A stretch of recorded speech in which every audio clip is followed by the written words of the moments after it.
Alright people, so I'm here with your Smackdown review, and before I even get into one part of this show, well I guess I am getting into a part of it, but I gotta talk about this before I forget about it. When Dolph Ziggler came out during his entrance, and this proves my point, well apparently now during their entrances, they got like things on the side of the television screen. You know, it says like Dolph Ziggler, and then under it lists a couple of their accomplishments. Ziggler's he is fluent in American Sign Language. That fucking just proves my point there, that he is not worthy of being #1 contender. I mean, like, with Baron Corbin, I think it was like, oh, he's 3-time Golden Glove champion or some shit like that, or I don't know. Or like with Ambrose, it was like he successfully defended his belt at Battleground. With Ziggler, he's fluent in sign language. Oh my god, that fucking proves my point. But okay, let's get into the review here. To start the show, we have an Ambrose and Ziggler promo. I thought it was pretty good. You know, it started off with a funny joke. You know, Ziggler says, he's like, oh, I came from a cheerleader. You know, I used to be a cheerleader. That's where I got my start. And then you were a part of the Shield. So it was quite contrasting there. So a little funny. Then it kind of gets serious there. Ziggler kind of talks about being held back, how he was never really given any opportunities, or he has to prove himself, shit like that. And then Ambrose comes back with, he's like, well, at SummerSlam it's not going to be a conspiracy or anything like that. I'm just going to beat you because I'm better than you. Thought that was good. So yeah, a good promo to start the show. And then Bray Wyatt attacks Ziggler, which I was indifferent about that. Neutral, wasn't really good or bad, really. So a good way to start the show. Good promo. Can't complain there. So good way to start the show. Good promo. Like I said, pretty indifferent about the Bray Wyatt attack. Then we have Cruz defeating Kalisto and Corbin, or Creed as Brian called him. But this was a good match. I thought this could have been a very good match if they would have let it go longer. There were some interesting moves here. You know, triple threat, you could do more things. It's usually more fast-paced, and this is what this match was. I'm giving it 3.25 out of 5 stars, but it had the potential to be better if they would have, again, give these matches longer times. They will be better if you do that. So this was for the IC title, #1 contender, and it just seems pathetic to have some guy like Apollo Crews, who has not accomplished one thing on, you know, not one thing while he's been on the main roster for, you know, a number of months now. It's gotta, it seems like it's been a number of months. Oh, what's the one thing he accomplished? Oh, he beat Cody Rhodes. Oh my god, he beat Stardust. Or he beat Heath Slater. Oh my god, that's such an accomplishment. And now he's just #1 contender like that. I mean, it's just, again, it just devalues the worth of the belt to put people who are just absolute jobbers like Zack Ryder, Titus O'Neil, Mark Henry, just give them title shots for your US or IC championships. Or in this case, you could even say the WWE championship now with Ziggler. You can't just give guys who are jobbers title shots. I mean, it just doesn't look good. You got to build them up. Then we have Eva. We were supposed to get an Eva Marie and Becky Lynch match, but Eva Marie apparently like fucking fakes an injury or something, and it's just done like that. What does this do? What does this accomplish? Nothing. Eva Marie is a fucking talentless piece of shit. I don't even get why she's on my television screen. Fuck Eva Marie. You know, they've tried, you know, I've seen videos of her. Oh, she's getting better, guys. She's training with Brian Kendrick or whoever the fuck. I mean, she shouldn't even been in this company in the first place. The only reason she is because of that stupid ass retarded fucking Total Divas show. And now she's coming out, and it's all the biggest thing she has going for her is red, the color red. I mean, that's the only thing that she talks about. Oh, I'm red, guys. I'm red. How about you actually fucking learn to wrestle, and that's your gimmick. You're a good fucking wrestler. Not your gimmick, but that's what you should be striving for. Good wrestling, good promos. But instead, she's like, oh, I'm red, guys. I'm dressing all red. Look at me. I'm great. She looks, it's ridiculous. She looks more like a porn star than an actual wrestler. Again, with this red shit. oh, I'm in all red, guys. Shut the fuck up and learn some wrestling skills. Or better yet, Vince, how about you just fucking let her ass go? Or maybe she's giving you blowjobs. I don't fucking know. But fucking release her ass. She's fucking terrible. And this segment was terrible. It did nothing. We've seen heels fake injuries all the time. It's nothing new. It's nothing good. It didn't do anything for me. 0 out of 5 stars here. Then we get the American Alpha defeating the Vaudevillains. And this is just an ordinary debut. Nothing too special here. I'm going to give it 1 out of 5 stars. Did not, do anything unique or unexpected. This was a typical fucking match. And it's sad, too, how the Vaudevillains were, pretty decent tag team, I guess. Pretty high up there in NXT. And now they're just, and they brought them on the main roster. And you think they're at least going to do something with them. But they're pretty much fucking jobbers. They just lost to the Golden Truth on Raw, I think, like a few weeks back. That's fucking pathetic. That's sad that this team that actually has some talent, I'm not a big fan of their gimmick, but they have some wrestling ability, is losing to the fucking goofballs of the Golden Truth who are wandering around looking for motherfucking Pokemon. What the fuck is this company doing? So yeah, 1 out of 5 stars there. Then we have Fandango versus Orton, and Brock Lesnar shows up. Wow, I was not expecting that. WWE actually does something, that catches me off guard. That was unexpected, and it wasn't shitty. It was actually good.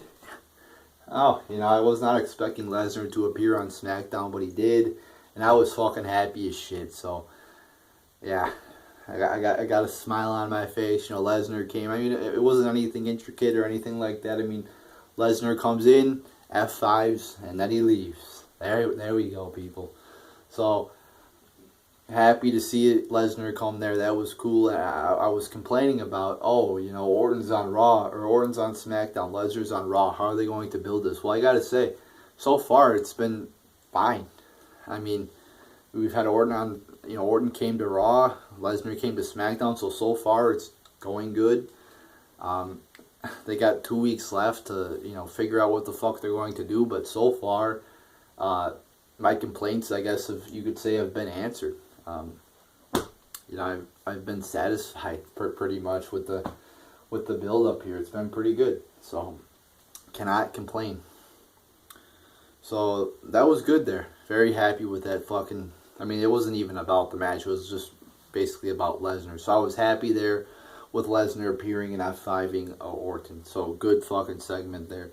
Then we have a Styles and Cena promo. And this is what I've been talking about this for quite a long time now, that when Cena is serious, he cuts a good promo. And here he was serious. He was passionate. He was, talking about his love for this company. And he wasn't doing any stupid fucking jokes. He wasn't pandering to 9-year-olds. He was cutting just a good promo, I thought. Talking about how he loves this company or whatever the fuck, how he likes wrestling. Styles was also doing a good job there. He was ranting on kids and parents and participation awards. I thought that was good. And then at the end there, he's like, well, the best part of SummerSlam will be when you, Cena, have to admit that I'm better than you. I thought that was a decent little line there. So, all in all, I thought this was a quality promo. Cena and Styles have cut some good promos in the past. I'm really enjoying their feud here. I just wish they would have went with a one-on-one match at Battleground, because having Enzo and Cass and the other, Gallows and Anderson involved, it just hindered this feud. It just brought it down. Styles and Cena don't need any help. They're fine on their own. I think having 3 one-on-one matches would have been great. So, and to think about it, like with Owens and Cena, they did kind of best out of 3. I wouldn't even mind with Cena and Styles if they did 5 matches on 5 straight pay-per-views, because, they seem to be really hitting it off. Not dating-wise, but promo-wise. They're good at, they're good cutting promos together. So, I think they could put on some great fucking matches. I remember the match at Money in the Bank. I don't think it was great, but I remember it was pretty good. So, no complaints with this promo. Quality fucking promo here. I mean, it's not like Cena's promo was great or anything like that, but I thought he was serious. He seemed passionate, much like Ziggler in the first segment, so good promo. Then we have Carmella coming out, and then Natalya just attacks her from behind, hits her, puts her in the sharpshooter. This is just a basic fucking attack, nothing special, nothing good, nothing to get a boner over. It was just bland. We've seen it a million times before, so that was shitty. Then we have your main event, Ziggler versus Wyatt. And if Wyatt won, he would have become the number one contender. But Ziggler wins, which I was happy about. I would rather prefer Ziggler to be number one contender than Wyatt, even though Ziggler, like I said, has been a jobber for quite a long time now. It's not like Wyatt's that much higher up on the card or in this company than Ziggler is. I mean, he was just off of TV a short time ago. I mean, yeah, they just beat the New Day, but that's about it. Like I said, he was off of TV just a little bit ago. So this match wasn't anything special here.